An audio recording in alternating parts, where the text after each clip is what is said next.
The Audacity of Hope, by Barack Obama. Introduction. Imagine this for a moment. You've spent your life believing you were destined for something important. You went to the best schools, you worked hard, you dedicated yourself to serving others. And then, you decide to take a big leap. You run for a high office, challenging a powerful incumbent. And you lose. Badly. It's not just a loss, it's a drubbing. The kind of public humiliation that makes you question every decision you've ever made. The kind that awakens you to a cold, hard fact: life is not obliged to work out the way you planned. In the lonely aftermath, you find yourself at an airport, trying to rent a car, and your credit card gets rejected. You can't even get a floor pass to your own party's convention. You're not a rising star anymore, you're just another guy watching from the sidelines, feeling like the world has passed you by. This isn't a hypothetical story. This was the reality for a young state senator named Barack Obama after he lost a congressional race in the year 2000. It was a moment of profound doubt, a time when he felt the dream might be over, when the path he had chosen seemed to lead nowhere. He was face to face with a choice we all encounter: accept your limits and move on, or refuse the truth and end up bitter and pathetic. What happens next is the story of one of the most remarkable political journeys in modern history. But more than that, it's the story of an idea. An idea that was forged in that moment of defeat, and tested on lonely drives through endless cornfields, in church basements, and around kitchen tables with ordinary people. It's an idea he calls the Audacity of Hope. Today, we're diving into his book of that same name. This isn't just a political memoir. It was written before he became president, when he was a new U.S. senator trying to make sense of a deeply divided America. It's a profound meditation on how we can find our way back to each other in a world that seems determined to tear us apart. So, what's my promise to you? By the end of our time together, you won't just understand the political landscape that shaped a future president. You will have a framework for thinking about your own life, your own values, and your own role in the world. You'll understand the deep, historical forces that create cynicism and division, but more importantly, you'll discover the quiet, powerful threads of shared values that, if we have the audacity to pull on them, can still stitch our country back together. This is a journey into the heart of the American experiment, and it starts with a simple, powerful question. In the face of doubt and division, where do we find the courage to hope? Book summary. When a young Barack Obama first arrived in Washington, D.C. as a U.S. senator in 2005, he felt like a rookie showing up to a game after it was already over. His uniform was spotless, while his teammates were mud-splattered and tending to their wounds. His own campaign had been touched by an almost spooky good fortune, a series of unlikely events that cleared his path to victory. But for the rest of his Democratic colleagues, the recent election had been a brutal loss. They had lost the presidency, House seats, and Senate seats. The country, and therefore Washington, was more divided than at any time in recent memory. He described the U.S. Senate, the world's greatest deliberative body, as a place where, ironically, no one was listening. Speeches were given to near-empty chambers, with politicians speaking past each other for the benefit of the C-SPAN cameras. It was, as he called it, the dead zone that politics has become, a place where narrow interests fought for advantage and ideological minorities tried to impose their own absolute truths on everyone else. It's a feeling you might recognize.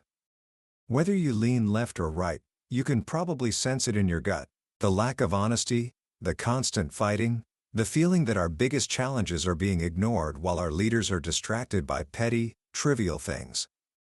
We're served a continuous menu of false choices. You're either for big government or no government. You either support the troops unconditionally or you're unpatriotic. How did we get here? Obama traces this deep division back to the social upheavals of the 1960s. Before then, politics was less ideological. The Democratic Party was a strange mix of Northern liberals, Southern segregationists, and big city machine bosses, all held together by the economic promises of the New Deal. The Republican Party was also a mix of different philosophies. But the 60s changed everything. The civil rights movement, the protests against the Vietnam War, the rise of feminism, and the counterculture, all these movements didn't just challenge laws, they challenged a way of life. Politics was no longer just about your pocketbook, it became personal. It was about your identity, your morality, your very definition of what America should be. For many, especially working-class white voters, this new liberalism felt like an assault on everything they held dear: family, faith, flag, and neighborhood. This backlash created an opening, and a new, more ideological brand of conservatism, pioneered by figures like Ronald Reagan, rushed in to fill it. Reagan spoke to America's deep longing for order, patriotism, and personal responsibility. He gave people a sense of common purpose that liberals, at the time, seemed to have lost. This narrative, born from the conflicts of the 60s, has proven incredibly durable. It continues to drive our political discourse today, trapping us in a cycle of us versus them. Obama saw this firsthand during his 8 years in the Illinois state legislature. When Republicans were in power, they used the rules to shut Democrats out completely. When Democrats took control 6 years later, they did the same thing to Republicans. The friendly dinners and backroom compromises of a bygone era were replaced with implacable anger and a desire for revenge. This is the world he stepped into. A world of bitter partisanship, where compromise looked like weakness and your opponents weren't just people you disagreed with, they were evil. It was in this environment that Obama harbored a belief, a hope, that things could be different. He believed that voters were tired of the name-calling and the soundbite solutions. He believed that if he could just talk to them directly, explain the real choices we faced, their instincts for fairness and common sense would prevail. This belief wasn't just a political strategy, it was the very foundation of his candidacy for the U.S. Senate. That campaign became his laboratory for hope. Without the support of the party machine, he had to build his campaign from the ground up. He spent his days driving alone across the vast, flat landscapes of Illinois, from the bustling wards of Chicago to the quiet farm towns miles from anywhere. He'd drive for hours, sometimes to meet with just 2 or 3 people gathered around a kitchen table. He didn't do much talking at first. He just listened. He listened to people talk about their jobs, their back pain, the local school, their anger at both Democrats and Republicans. He listened to them talk about what they saw right in front of them: a factory that had closed down, a promotion they'd finally gotten, a parent in a nursing home, a child taking a first step. And in all these conversations, a powerful truth began to emerge. He realized that despite all the differences in race, religion, and region, people's hopes were remarkably modest and strikingly similar. They believed that anyone willing to work should be able to find a job that pays a living wage. They believed you shouldn't have to go bankrupt just because you get sick. They believed every child, not just the wealthy ones, deserved a genuinely good education and a chance to go to college. They wanted to feel safe in their communities. They wanted clean air and clean water. And they wanted to retire with dignity. That was about it. It wasn't a radical agenda. These people didn't expect the government to solve all their problems. They believed in hard work and personal responsibility. But they also believed that government should help give every person a decent shot at life. It was in these conversations that Obama found his voice. He found the confirmation of an idea he had long held, that what binds us together as Americans is so much stronger than what drives us apart. And that if enough people believe in that simple truth and are willing to act on it, we can get meaningful things done. This realization, born not in a university classroom or a political strategy session, but on the back roads of Illinois, became the central message of his campaign. It was the audacity of hope. But as he would soon discover, holding on to that hope in the face of the political machine is one of the hardest things a person can do. Because the world of politics is not built on hope. It's built on ambition, money, and, most of all, fear. One of the first things you learn in politics is that it's a full contact sport. But the driving emotion isn't just the desire to win, it's the paralyzing fear of losing. Not just losing an election, but the fear of total, complete, public humiliation. Obama learned this lesson the hard way. In 2000, long before he was a national figure, he challenged a sitting congressman named Bobby Rush. It was an ill-considered race from the start. His own polls showed he had almost no name recognition. Then, tragedy struck when his opponent's son was tragically killed, and Obama rightly suspended his campaign for a month. Later, while on a short family vacation in Hawaii, he missed a key vote in the state legislature. The next day, a front-page story made it sound like he had chosen a vacation over his duty. His campaign manager called him, painting a picture of the devastating political ad that could come from it: palm trees, a Mai Tai, and a voiceover saying, "While Chicago suffered, Barack Obama." From that point on, he knew in his bones he was going to lose. He woke up every morning with a sense of dread, having to spend the day smiling and shaking hands, pretending everything was fine. On election night, the race was called before he even arrived at his own party. He had lost by over 30 points. Unlike most people, who get to lick their wounds in private, a politician's failure is on full display. The cheerful concession speech to a half-empty room, the awkward calls to pay off campaign debt, it's a feeling, he says, that most people haven't experienced since high school, when they were publicly rejected or failed at a critical moment. It's a feeling most adults wisely organize their lives to avoid. This fear of humiliation drives so much of what's wrong with politics. It's what the money chase is all about. Not to get rich, most senators are already wealthy, but to build a war chest so large that it scares off any potential challengers. It's about fighting off that fear of losing. When Obama first decided to run for the U.S. Senate, his consultant sat him down and explained the brutal math. A single week of TV ads in Chicago would cost $500,000. The total budget for the primary alone would be around $5 million. He went home that night and made a list of everyone he knew who might donate. His grand total came to just $500,000. So he did what every candidate without personal wealth has to do. He started cold calling rich people. It was miserable. People would hang up on him. Secretaries would take messages that were never returned. He felt like his grandfather, who had sold life insurance and hated having to impose on people. At the end of 3 months, his campaign was far short of its goal. To make matters worse, he was running against a self-financing candidate, a man who had sold his company for over $500 million.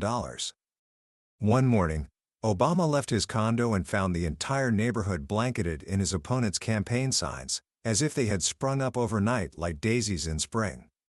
Then the TV ads started, 6 months before the election, running around the clock. His supporters began to panic. Obama had to hold his nerve. He explained that his campaign only had enough money for 4 weeks of ads, and they couldn't afford to blow it all so early. He had to trust his message, trust the people he had met, and have the audacity to believe it would be enough. He got lucky. His campaign started to generate a mysterious quality called buzz. Small donors started sending in money over the internet. And his wealthy opponent, for all his money, never ran a single negative ad against him. In the final weeks, just as Obama's own ads began to run, his opponent's campaign imploded over a personal scandal. But the experience changed him. He found himself spending more and more time with people of means, investment bankers, hedge fund managers, law firm partners. They were smart, interesting people, but their perspective was that of the top 1%. They had no patience for unions and weren't sympathetic to people whose lives were upended by globalization. He realized that the longer you are in this world, the more you move in a different orbit from the very people you entered public life to serve. The problems of ordinary people become abstractions to be managed, not battles to be fought. It's not just money that shapes a politician. It's the special interest groups. To get an endorsement, you have to fill out their questionnaires. These are not subtle. They're a series of litmus tests. If elected, will you solemnly pledge to get one answer wrong and you could lose their support, their volunteers, their mailing lists. Get them all right, and you've locked yourself into the same rigid, partisan thinking you promised to end. Then there's the media. For a politician, the media is the filter through which everything is seen. As he puts it, I am who the media says I am. And the media thrives on conflict, not civility. It rewards attacks and simplifies everything into easy-to-digest narratives. A vote that runs against type is immediately labeled calculating. A vote that fits the narrative is just what's expected. He tells a story about giving a speech on Abraham Lincoln, where he tried to make a point about Lincoln's humanity and capacity to overcome struggles, relating it to the universal American belief that we can remake ourselves. A few months later, he adapted the speech for a magazine essay and personalized it slightly, saying Lincoln's journey reminded me not just of my own struggles. Almost immediately, a prominent conservative columnist, Peggy Noonan, wrote a piece titled Conceit of Government, accusing him of comparing himself to Lincoln, only sort of better. She wrote, "So far it is also a greatness-free zone. If he keeps talking about himself like this, it always will be. Ouch." It was a sharp lesson. Every word a politician says will be scrutinized, dissected, and twisted. Spontaneity becomes dangerous. Passion is suspect. Soon, even the candid moments become scripted. You internalize the censors until you start to sound like, well, a politician. And in this media environment, facts themselves become negotiable. Obama recalls the brilliant Senator Daniel Patrick Moynihan, who once told a colleague in a heated debate, "You are entitled to your own opinion, but you are not entitled to your own facts." That no longer holds true. We are splintered into 1,000 media fragments, each with its own version of reality. So if the entire system seems designed to foster division, cynicism, and inauthenticity, where do we find a way forward? For Obama, the answer lies in rediscovering the core values that we, as Americans, still hold in common. The debate over values in politics is often a trap. It's used as a wedge to divide people, usually centered on hot-button issues like gay marriage or abortion. But Obama argues that Democrats are wrong to run away from this debate. The language of values is the map people use to navigate their world. The real question is, what are the core values that can unite us? He starts with the words that are our common creed, the foundation of our democracy. We hold these truths to be self-evident, that all men are created equal. This is where it all begins. The radical idea of individual freedom, the right to be left alone, but also the positive idea of opportunity, the belief that through hard work, discipline, and personal responsibility, each of us can rise above our circumstances. But our individualism has always been balanced by a set of communal values: family, community, patriotism, and faith in something bigger than ourselves. The genius of America has been our ability to negotiate the tension between these two strands, the individual and the community. The problem arises when we see these values in absolute terms. Self-reliance can curdle into selfishness. Patriotism can slide into jingoism. Faith can calcify into self-righteousness. Finding the right balance is the hard work of democracy. Too often, though, we don't even try. Conservatives who bristle at government interference in the marketplace show little concern for government wiretapping. Liberals who fiercely defend freedom of the press often draw a blank when you talk about the costs of regulation on a small business owner. What if, he asks, we started by acknowledging that the values of the other side are also worthy of respect? What if liberals acknowledge that a recreational hunter feels the same way about his gun as they do about their library books? What if conservatives recognize that most women feel as protective of their reproductive freedom as evangelicals do of their right to worship? This isn't about abandoning our principles. It's about finding a starting point for conversation. He shares a story from his time in the Illinois Senate, when he sponsored a bill to require the videotaping of police interrogations in capital cases. The police were opposed, fearing it would hamstring them. Some death penalty opponents were opposed, fearing that reforming the system would make it harder to abolish. It seemed like a hopeless deadlock. Instead of focusing on their disagreements, Obama brought everyone to the table and focused on a single value they all shared: that no innocent person should end up on death row. By grounding the debate in that shared principle, they were able to work through the technical problems and pass the bill unanimously. It was a small victory, but it showed that a different kind of politics was possible. This requires a deep and often overlooked quality: empathy. He says it is at the heart of his moral code, something he learned from his mother. Whenever she saw him being cruel or thoughtless, she would look him in the eye and ask, "How do you think that would make you feel?" It's a question he believes we, as a country, are not asking ourselves enough. He says we are suffering from an empathy deficit. We wouldn't tolerate failing schools if we imagined that the children in them were our own. A CEO would find it much harder to give himself a multi-million-dollar bonus while cutting his workers' health care if he saw them as his equals. Those in power might think longer and harder about war if they envisioned their own sons and daughters in harm's way. Empathy isn't just about feeling sorry for people. It's a call to stand in someone else's shoes and see the world through their eyes. And it calls all of us to task: the powerful and the powerless, the conservative and the liberal. It forces us out of our complacency and beyond our limited vision. No one is exempt from the call to find common ground. This brings us to one of the most contentious battlegrounds in our country: the meaning of our Constitution. For many, the Constitution has become another weapon in the culture wars. On one side, you have strict constructionists, who argue that we must follow the original intent of the Founding Fathers. Their view is that liberal judges have been making up the law, finding rights that don't exist in the text, and subverting the will of the people. On the other side, many liberals see the courts as the last line of defense against a radical agenda to roll back civil rights, women's rights, and environmental protections. Obama, who taught constitutional law for 10 years, offers a third way of looking at it. He was deeply influenced by an older senator, Robert Byrd, who was seen as the very embodiment of the Senate. Byrd carried a copy of the Constitution with him everywhere and revered it like the Bible. But Byrd's life was also full of contradictions. He had been a member of the Ku Klux Klan in his youth, an association he long disavowed, and had joined other Southern senators in resisting civil rights legislation. Yet, later in life, he became a hero to liberals for his principled opposition to the Iraq War. For Obama, Byrd's journey reflected the central contradiction of America's founding: a government built on the genius of liberty, yet blind to the whip and the chain.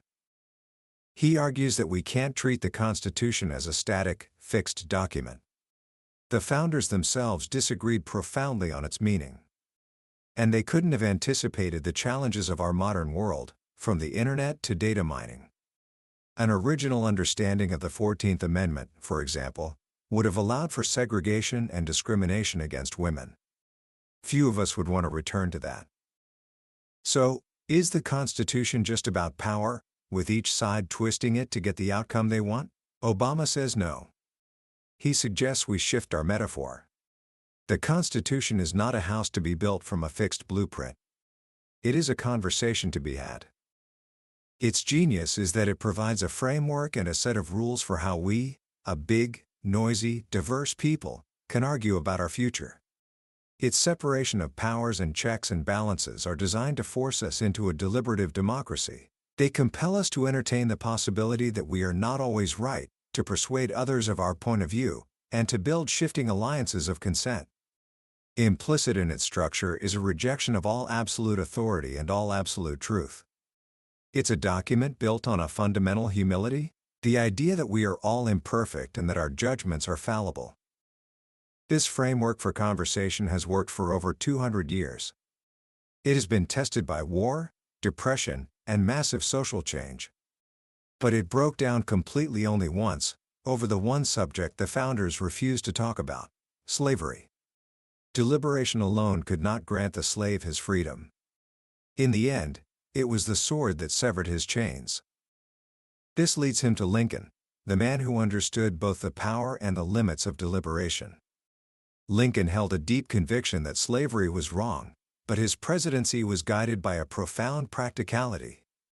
He was willing to test bargains, to appoint and discard generals, to stretch the Constitution to its breaking point to save the Union. For Lincoln, it wasn't about abandoning conviction for expediency. It was about holding two contradictory ideas at once, that we must always talk and seek common ground, because none of us can be certain that God is on our side, and yet, at times, we must act as if we are certain, protected from error only by providence. It is this balance, between principle and pragmatism, conviction and humility, that offers a path forward. With this framework of values, empathy, and a living constitution, Obama turns to the great challenges of our time. He begins with the economy, framing the central issue of our age through two visits he made during his Senate campaign. The first was to the headquarters of Google in Silicon Valley. It felt like a college campus, with gourmet chefs, video games, and brilliant young engineers working on projects that seemed to be spinning the world into a single, thrumming conversation of light. It was the picture of America's future, dynamic, innovative, and global. But as he watched a presentation of new hires, their faces flashing on a screen, he noticed something. Half were Asian, many were Eastern European. Not a single one was Black or Latino. An executive told him they hired the top graduates from the top engineering programs, and you could count the number of Black and Latino kids in those programs on two hands.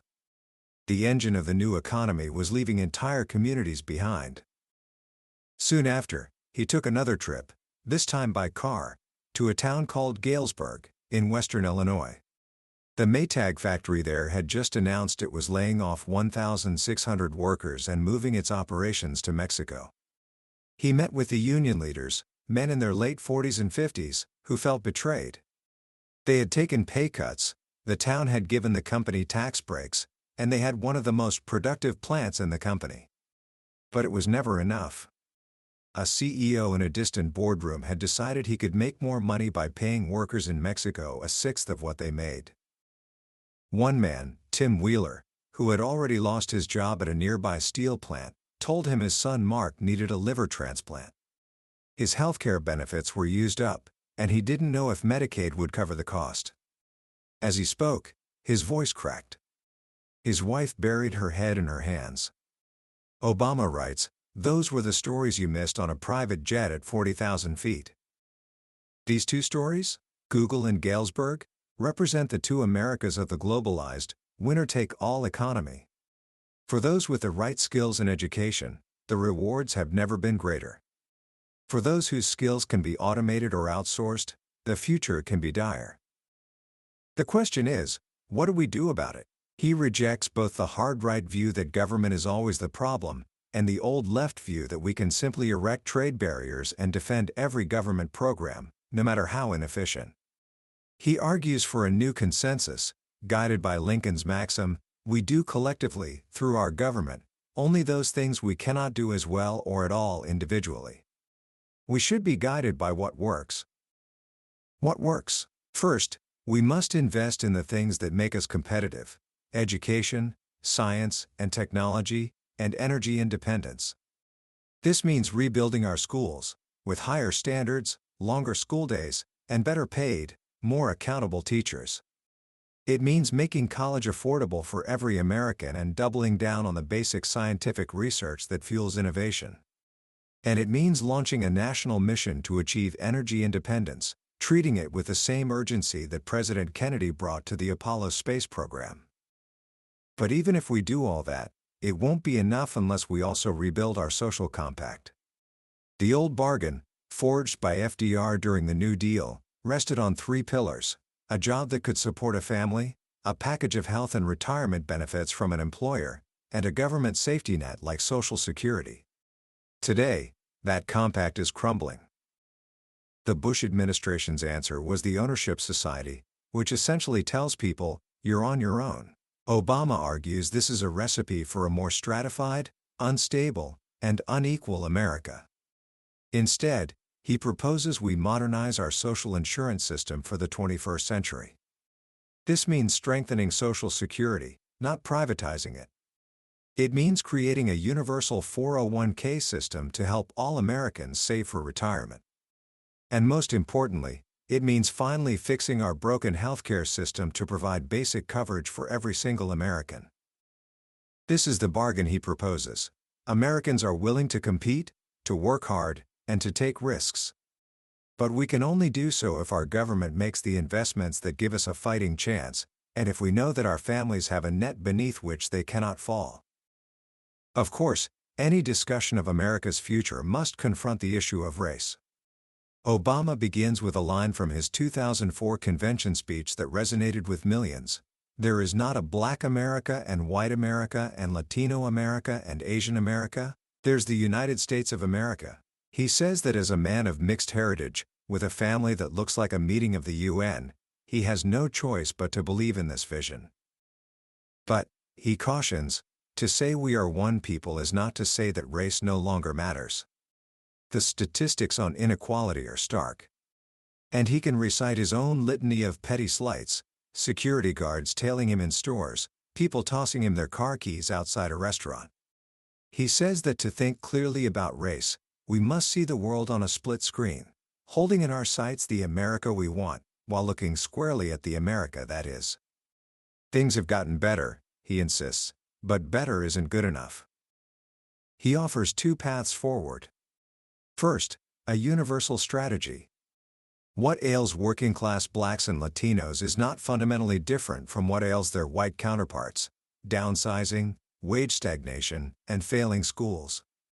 Universal programs that lift all boats, better schools, jobs that pay a living wage, universal health care, will do more to close the racial gap than most race-specific programs.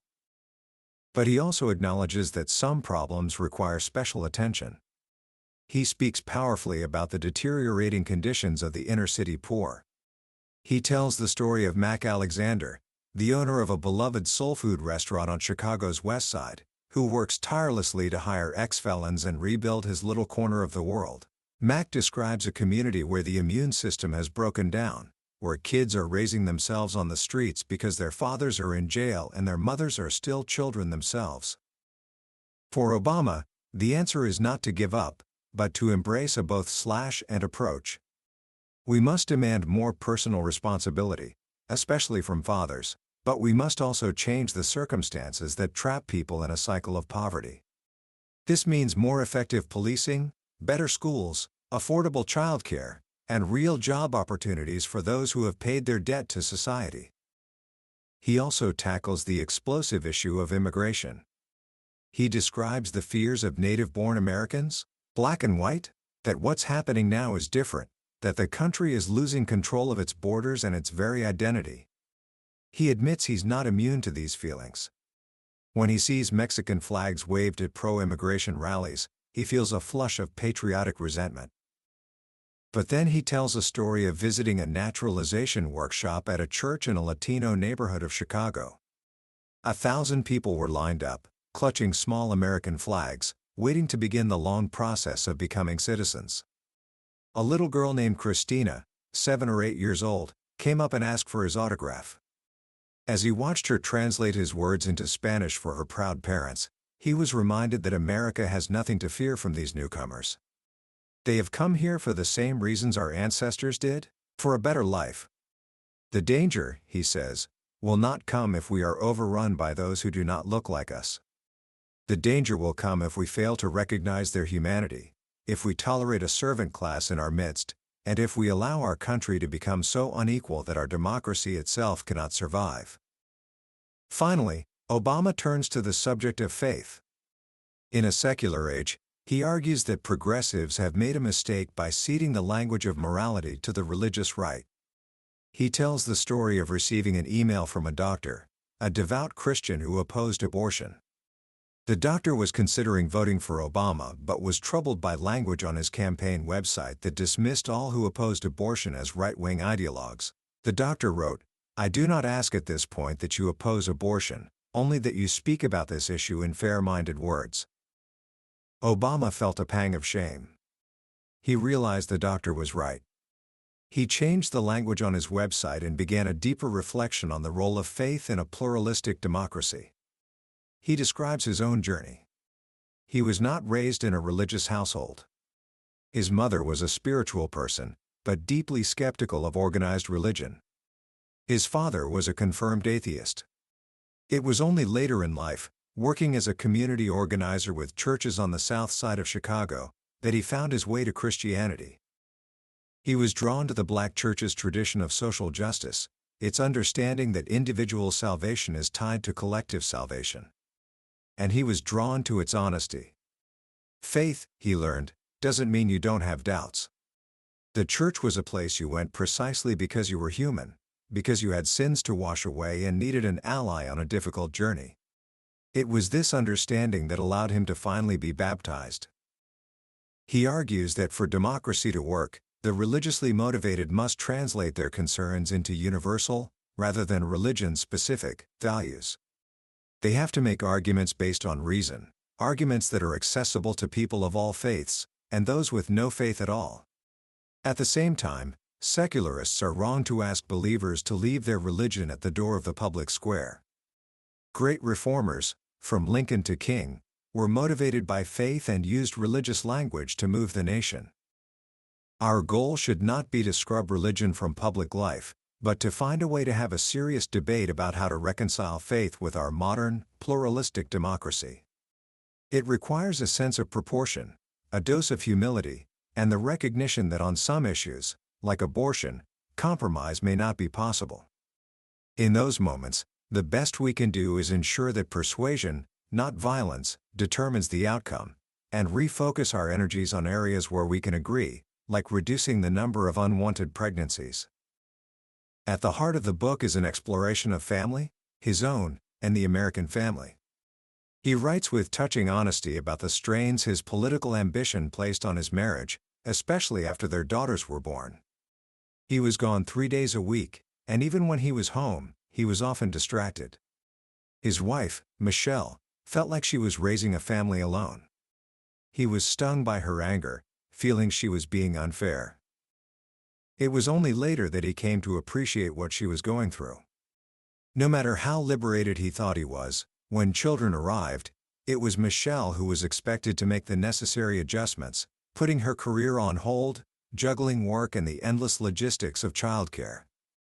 She was torn between two competing visions of herself, the desire to be the solid, dependable mother her own mother had been, and the desire to excel in her profession. He realizes that his family was lucky. They had flexible jobs, enough income for good childcare, and a loving grandmother nearby. Most American families don't have that. If we're serious about family values, he argues, we need policies that make the juggling act a little easier. Affordable, high-quality daycare, longer school days and after-school programs, and more flexible work schedules, including paid family leave. The book is filled with these beautiful, intimate moments of family life. His 8-year-old daughter Malia telling him she wants a simple life. His 5-year-old daughter Sasha's firm conviction that pink and blue don't go together. His pride and a little bit of sadness as he watches Malia on the soccer field, seeing for an instant the woman she will become. He reflects on his own absent father and his determination to be a father his own children could count on. But he is haunted by doubt. He has chosen a life that takes him away from them for long stretches. He tells himself he is doing it for them, to make the world a better place, but the rationalizations feel feeble when he misses a school potluck for a vote. In the end, it's a memory of Michelle that seems to capture the beautiful, messy, compromised reality of it all. A reporter once asked her what it was like being a political wife. "It's hard," she said. Then, with a sly smile, she added, "And that's why Barack is such a grateful man." As he writes, as usual, my wife is right. Commentary. As we come to the end of our journey through the Audacity of Hope, what strikes me most is that this is not a book about politics in the way we usually think of it. It's a book about the human condition, viewed through the lens of public life. It's a search for grace in a world that often feels graceless. The most powerful lesson, I believe, is what Barack Obama truly means by hope. It's not a blind, sunny optimism. It's not the naive belief that everything will turn out okay. In his telling, hope is a choice. It's a discipline. It is the courage to act, to reach out, to find common ground, and to believe in the possibility of a better world, despite all the evidence to the contrary. It's the audacity to believe that the cynics and the dividers don't get the final word. This idea is so crucial for us today. We live in a world that profits from our division. Cable news, social media algorithms, and political consultants all have an incentive to make us feel angry, afraid, and isolated. They want us to believe that the other side is not just wrong, but evil. What this book offers is an antidote to that poison. It's a call to reclaim our shared humanity by practicing the difficult but essential virtue of empathy. His mother's simple question, "How do you think that would make you feel?" is perhaps the most profound political and moral challenge in the entire book. If we could all ask ourselves that question before we tweet, before we speak, before we vote, our world would be a very different place. So, how can you apply these ideas to your own life, starting today? Here are a few simple actions inspired by the book. First, practice active empathy. The next time you find yourself in a disagreement with someone, whether it's a friend, a family member, or someone online, resist the urge to win the argument. Instead, get curious. Ask them, "Help me understand why you feel that way." Listen to their story, not just their position. This is the first step toward finding common ground.